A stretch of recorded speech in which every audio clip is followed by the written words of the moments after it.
Thank you very, very much. I greatly appreciate the invitation to come down here. I'm half a Kildare man, so I always feel I'm coming home when I come down to the Naas, as we like to think of it, as the greater Newbridge area. And thankfully, despite your kind words, I'm not at all involved other than very concerned about the current discussion about the future of screening, something which I suspect maybe in about a year's time when the dust has settled and all the numbers are in and we know what's going on will also be of great relevance to folks in your professions. Of course, I also was a bit nervous when I was driving in today. I'm not involved in any sense, nor will I be drawn out on the referendum, so I got a little bit nervous when I saw the title of your meeting here today.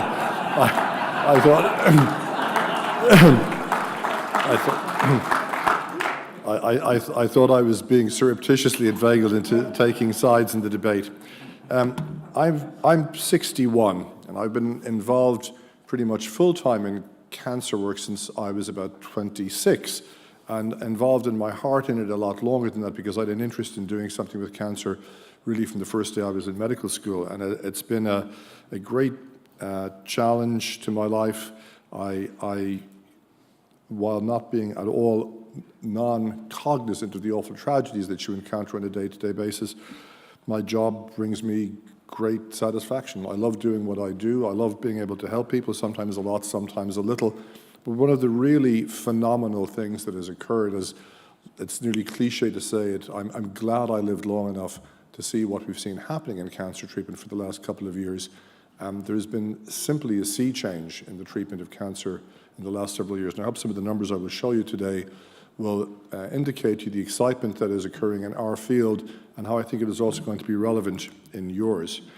You all, I'm sure, are much more aware of this than me. Depending on how you cut and dice circulatory disease, cancer is either the most common or the second most common cause of death in most countries now.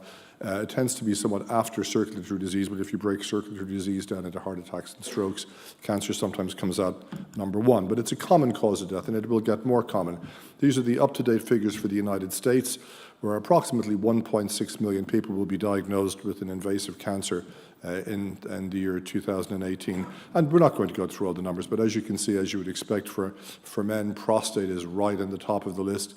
Prostate's an interesting one. We perhaps will have a chance to talk about that. Prostate is a cancer which is frequently diagnosed as a result of opportunistic screening, not through national screening programs in the US, but where it is now deeply embedded in the culture of medicine that you do a PSA test on your middle-aged male patients. And there's a lot of controversy as to how much that actually makes a difference to the day you die, because a lot of what gets treated with aggressive prostate cancer treatments, which are picked up in asymptomatic patients, may be cancers that the average middle-aged or older gentleman might outlive, such as the way prostate cancer works. And it's been a tricky one.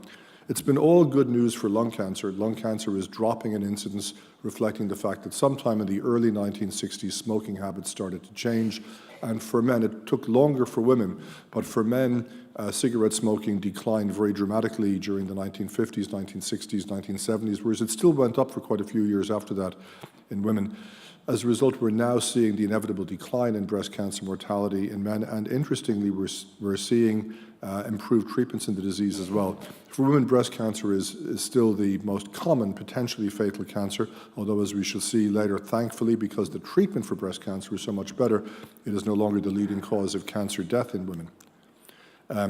These are the figures for actual deaths as opposed to new cases. And again, you can see for men, lung number one in incidence, number one in mortality, because historically it has not been very easy to treat, and the chance of dying if you had the disease was quite a bit higher. Interesting when you look at in women, breast cancer now is down to a distant second after lung cancer, even though breast cancer is more common. Lung cancer is harder to treat. The chance of surviving it has been lower, although we will be talking about some very good news in this area in the near future. And there has been a dramatic decline in breast cancer mortality. Really, it began in the 1990s. Nixon signed the National Cancer Act in 1971, and the avowed goal, one of the metrics that they put into the National Cancer Act was that they would see a decline in breast cancer mortality by the year 2000. It occurred 10 years earlier. And for many years, we've believed that this was due to screening entirely. I think screening had something to do with it, but speaking as a medical oncologist, I think we understated the impact we had. I believe most of the improvement has been due to improved drug therapy for breast cancer at all stages. And metastatic breast cancer in Ireland is in some ways, I would consider it the poster child for the change in a cancer. And I'm just going to spend a few slides talking about it because I think it is one that is perhaps relevant to the kind of considerations that you have in your own profession. In total in Ireland, we would have about 2,600 new cases of breast cancer. Most of these are cured. Patients have treatment for early stage disease with a combination of surgery, increasingly not a mastectomy. The breast is preserved with radiotherapy and often with drug treatment, chemotherapy, etc. Only about 1/3 of patients develop secondary or metastatic breast cancer where the cancer spreads to other parts of the body. This, in all medical textbooks, is regarded as an inevitably fatal condition, although I think that's a little unduly pessimistic. We probably lose about 650 women tragically per year in Ireland to secondary breast cancer. To put this in context, the numbers for lung cancer are now a little bit higher. They're about 700. And the numbers for cervix cancer, as a result of the fall which has occurred with screening, are down to 100 per year. Cervix cancer no longer features in the list of the top killers of women from cancer in most Western countries. You may have noticed it even wasn't on those American Cancer Society figures. And this is not due to better treatment. This is due virtually entirely to screening. And that's why the current tragedy that's playing out right now must not be allowed to get in the way of the screening program. From your point of view, there will be an increasing number of women living with secondary breast cancer. They will have been diagnosed, they will have had the worst news they ever had in their life. A doctor will have said to them, "I'm afraid, madam, your cancer has come back. It has spread to your bones or to your liver or to your brain or lungs." And this is likely not curable, but the treatments we have for keeping you well and alive are better all the time, and there's a good prospect that you will live for quite a few years. This cohort of women living with secondary breast cancer, not cured, is going to get bigger. And I think it's going to get a lot bigger. And some challenging questions, which I think your profession and others will need to answer, is will many of them go back to work? Will they become permanently health-related, disabled, early retirement due to ill health? Historically, we've taken any diagnosis of secondary metastatic breast cancer as pretty much instinctive grounds for ill health retirement. And I, for one, would be very slow to see that changing, but I think it is, in reality, we are going to see many patients who have a prospect of living for many, many years. And it's not a cliche to say that people, when they ask you, will I go back to work, if people are self-employed and making their own plans, often, really do want to go back to work, if at all possible. And I guess in many cases it's because there isn't a good plan B if you can't go back to work, if you're stricken with a chronic illness which may leave you alive for quite a few years. I'm just going to talk about one patient. This lady was diagnosed in 1994. She was at the time, I think, in her late 50s. Forget the numbers, the T1, and that tells you what kind of cancer it was. It was an early stage breast cancer with a little bit of lymph node involvement.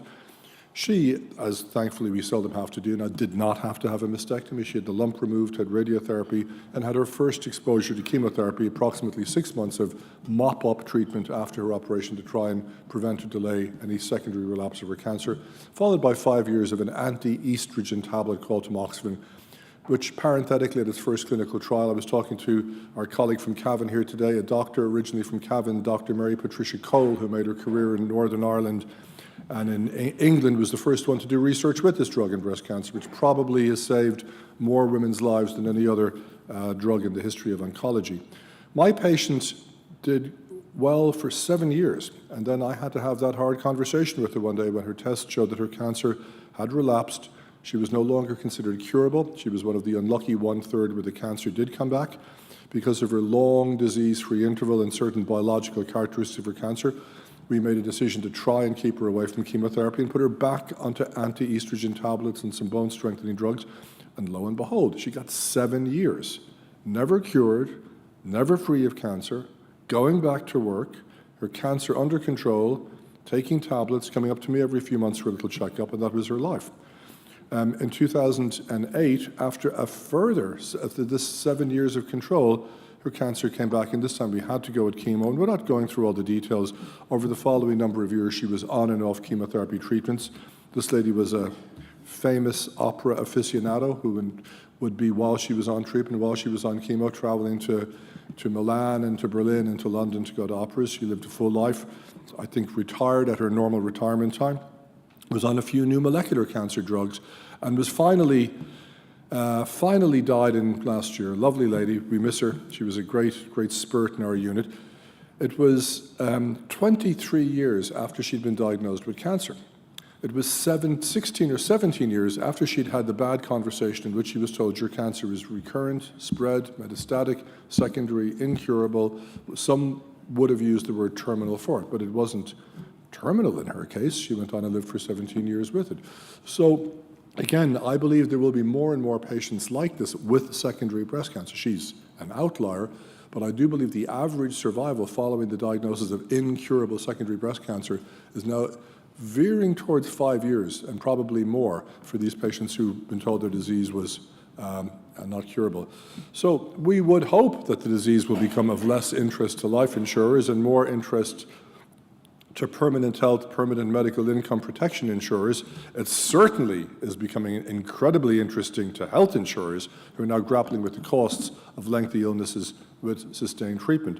I got this slide off the internet. I believe these are American figures based on a survey of how an impact of salary loss consequent to a diagnosis of cancer would affect people and how that matched up with what provisions people actually had made for such a loss of income.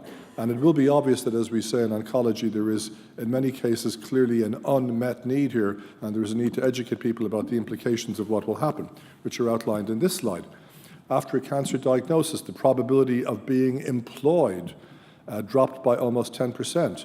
Hours worked declined by 200 hours in the first year, or the equivalent of 5 weeks of full-time work. Annual labour market earnings dropped by almost 40% within 2 years after a diagnosis, and they remained lower than before. Total family income declined by 20%, although it did tend in the people who became long-term survivors to recover after about 4 years. And I guess for obvious reasons pertaining to work patterns, this tended to be worse in situations where it was the male income earner in the family who was affected. So what's the future? This is a bit, and again, I'm glad I know we've got actuaries in the audience and people who are used to looking at survival curves and incidence curves. People will understand this. The chance of getting breast cancer, the age-adjusted incidence of breast cancer at most ages is going down, okay? But the burden of cancer is getting bigger. The burden of cancer is getting bigger because we're doing much better at preventing heart attacks. People are living longer. We have a much older population, which will get much older as time goes on. And for all of these reasons, we will have more patients with cancer, even though the age-specific incidence rates of cancer and mortality rates of cancer will likely go down. And I'm somewhat speculative when I said this, but I guess some of this will mean that much, not all, but some of the increasing burden of cancer will probably occur in people who are considered not to longer be in the income protection age group, but to be in the pension age group. Although, as many of you who will know from another part of my life, I personally believe that we've made a terrible mistake in our society in defining the pensionable group where we have and enforcing people to become pensioners arbitrarily at the age of 65. I'm just going to parenthesize and just say one thing. This was a big hobby horse of mine. I tried to bring in a bill to end mandatory retirement in the public service when I was in the Shannon, which was shot down in flames. The bill, not the Shannon, although. How many things are wrong with this sentence? A cash-strapped nation that probably will not be able to afford its own pension bill forces able-bodied people who wish to continue working and paying tax to become dependents on the state at a time when the state is having problem hiring equally qualified people to replace them. That is our public pension policy in one sentence, and somebody please tell me how daft can that be? This kind of drills down into some of the other numbers, and I don't really want to go, I think for the sake of just general interest, it's interesting to see how in men, the red line, the number of new cases of lung cancer really is dropping. It started dropping in the 1980s, reflecting the fact that the real change, the message from the US Surgeon General about smoking was occurring out by the 1960s. Colon and rectum cancer is probably also declining because we're diagnosing more people with pre-cancer conditions. Look at that little nasty red line along the bottom, melanoma of the skin. A once rare cancer, no longer a rare cancer. Ireland may have the highest incidence of melanoma of the skin in the world. Why? Because God designed us to be living as we do with our very imperfect sun protection, our fair hair and our fair skin and our blue eyes and our red hair. We're designed to be in misty gray places, and along came cheap airline travel. So we are seeing, sadly, and I don't mean to make a joke of it, we've seen a catastrophic increase in the incidence of new cases of melanoma, which is no longer a rare disease and sadly no longer a rare cause of death, although something for which the treatment is improving. Breast cancer incidence in the US in women went up and has been about stable. It dropped a bit, as you can see there, in the late 1990s. A little sad story in that the reason was that doctors stopped making a mistake, and the mistake was giving people long phases of hormone replacement therapy, which actually increased the risk of breast cancer, and the mere fact of a change in policy on hormone replacement therapy dropped the rates by about 5%. Lung cancer has had a lag compared to lung cancer in men. Women started smoking later during the 20th century and were a little bit slower in getting the message about stopping. So this is what the lifetime probability of getting cancer is during your life. For all sites, it's about 1 in 3. For men, it's about 1 in 9 for prostate, 1 in 15 for lung. If you're a lifelong non-smoker, your risk of getting lung cancer is 1/34 the risk of a current smoker. If you are a former smoker, you have an intermediate risk. Giving up never reduces your risk to 0, but it certainly reduces your risk very meaningfully. This 1 in 8 figure frightens women for breast cancer. It's actually lower than that realistically. 1 in 8 is calculated on an idealized actuarial survival of a group of neonates in neonatal intensive care who reach, I guess you can tell me, actuaries believe that naturally you should live to be 110, I think is what they tell us. In fact, for the average middle-aged woman, the risk that she will develop breast cancer in her life would be lower than that, but it still is the commonest potential cause of cancer death. Good news time. Survival is getting better. For breast cancer, it's improved really quite dramatically. For colorectal cancer, it has. Leukemia, out of all recognition. Lung cancer is slower to get better, but I do believe, and I'm going to show you some data in a few minutes, that this is also improving dramatically. Cancer deaths, again, age-adjusted figures going down. Good news all around. We have learned to see the tide turning. And again, I think that's just making the same point again about deaths that we saw earlier for incidence. Lung cancer death, look at that curve for lung cancer death. 1930, after the First World War, there was the first cheap access to mass-produced cigarettes. Many people started smoking in the military. The rates just escalated dramatically. The data came out in the 50s, early 60s, the rate went down, and we're now seeing the payoff from that. That will be the biggest reduction in lung cancer death, but the good news is the treatment is also getting better. Interestingly, women started smoking in larger numbers during and after the Second World War.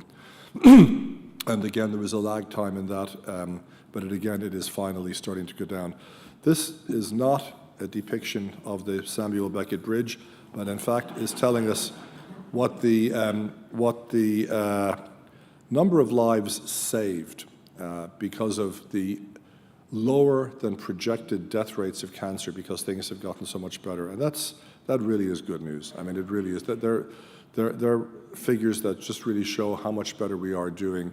And we always hear the awful, and I see them every day. There's hardly a week in my life that I'd have to give some poor person, usually a woman with breast cancer, the worst news she's ever going to have in her life. And I live for the day when I won't have to do that. But we have to concentrate on the positives. We are getting a whole lot better. This is a wonderful story. I mean, childhood cancer is the worst tragedy in the world, but the number of patients, the mortality from childhood cancer really has plummeted. And a lot of this is driven by the fact that one of the most dreaded diseases of the 1950s, 60s, and 70s was childhood leukemia is routinely cured now. About 90% cure rates for the most common type of childhood leukemia. While the incidence of childhood cancer appears to be going up, whether it's a real increase, a detection increase, I'm not certain. But certainly, we're told now that in Ireland, when I was a student, it used to be approximately 100 childhood cancers per year. It's about 200 now in Ireland.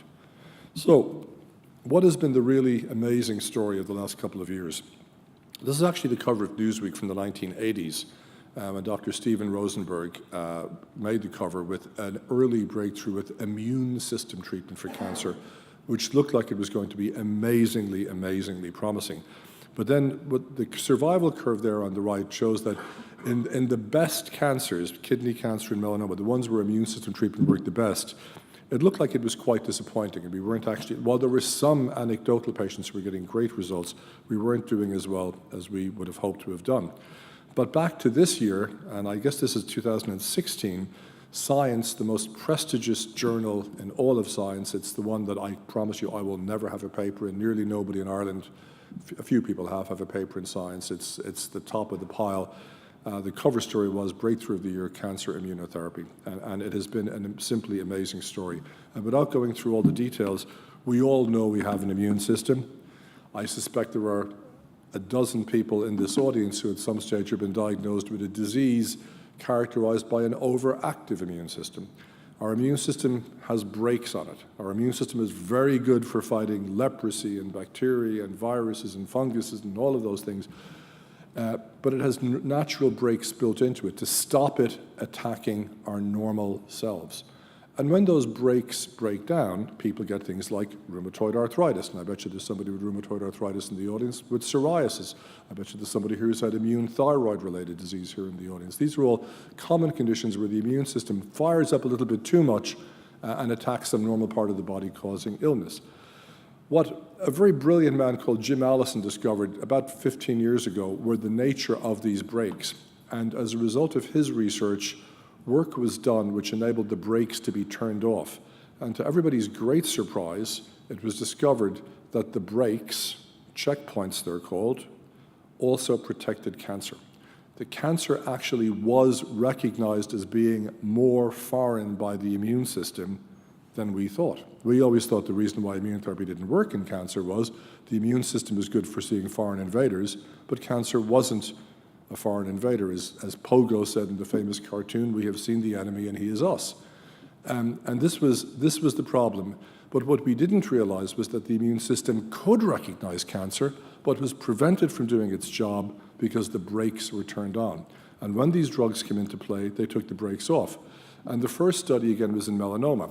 And this was the first ever trial in melanoma in which two treatments were compared in a large prospective randomized, the gold standard kind of study, a randomized trial that showed one treatment was better than the other. And this was a combination of an old immune system drug, 10-year-old now, called ipilimumab compared to a chemotherapy drug, which showed this modest survival advantage. The next generation of immune system drugs were compared to IPI. So this is not a comparison. The line on the bottom is not no treatment. The line on the bottom is the best immune treatment from 5 or 8 years ago compared to the yellow line on the top, which is the new best gold standard of immune therapy, which is 2 immune drugs given together. And as you can see, for a disease where the average survival, secondary melanoma, disease often in the liver, in the lungs, in the bone, terrible, terrible cancer, where the average survival used to be maybe 4 or 6 months, that fully 1/2 of patients were still alive at 3 years. And I can tell you that it's quite striking how many patients are alive at 4 and at 5 years now, and quite a few patients are alive and are completely free of cancer. We have not answered the malignant melanoma problem, but we've made a colossal improvement in its treatment. And I'm not showing the data today, but for a solid 1/3 of melanoma patients who've got a particular molecular quirk, there's a very simple tablet treatment which they can give, which controls the disease typically on average for 2 years before you even need to look at the immune treatment. So great, great progress. This is important because, as I said, melanoma is becoming more and more common. Best, don't get sunburned, get your moles checked. If there's something unusual with a mole, get it seen by your GP quickly. That's the most cost-effective, the most health-effective way of dealing with the disease, prevention and early diagnosis. But if they don't work, the treatment for the bad diseases is getting better. But the floodgates, we're hearing a lot this week about floodgates, but the floodgates really did open on this one. And why? Because we always knew that melanoma, this quirky, somewhat unusual disease, had a bit of activity from immune system drugs. But the new drugs work in most things. They work in lung cancer. I would never, 10 years ago, have bet that I'd routinely be prescribing a highly active immune system drug for patients with the most common cancer we see, which is lung cancer. And for most patients with lung cancer, the data increasingly are suggesting that immune system treatments are way the best treatments. And in the last year, we've seen amazing data for people who had disease which was confined to the lung area, but was too big for an operation. really sad one. You'd see these people, you think maybe when we do the test they can just remove this, but they weren't. It was too stuck to the blood vessels or to the lining of the heart or to the great airways or to the chest.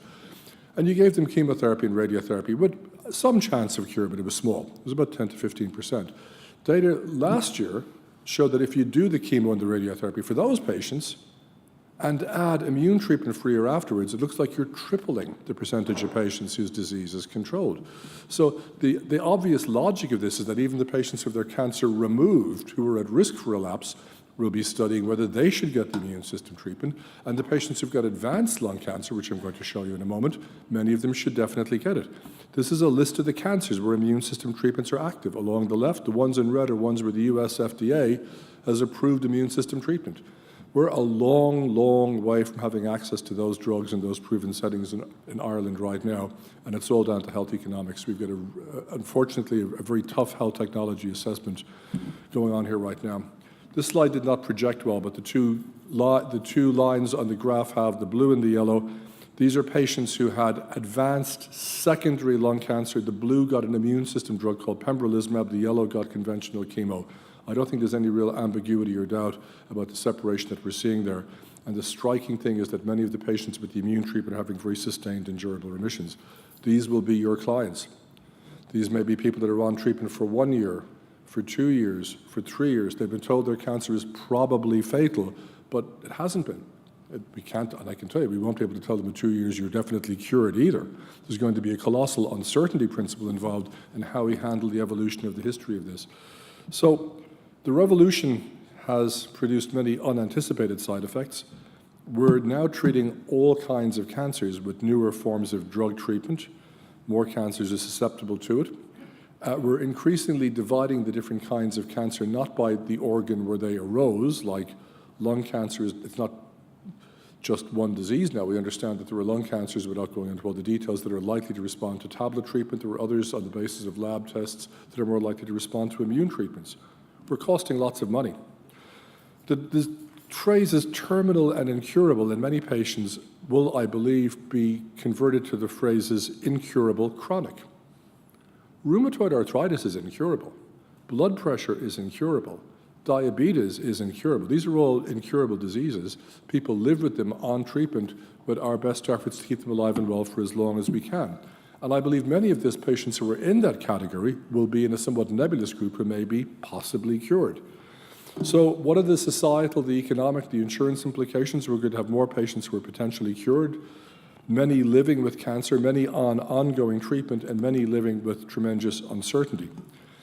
In terms of the top causes of death in Western countries, cancer globally has the biggest economic cost in terms of lost years of work, in terms of necessity to depend on services, in terms of treatment, etc.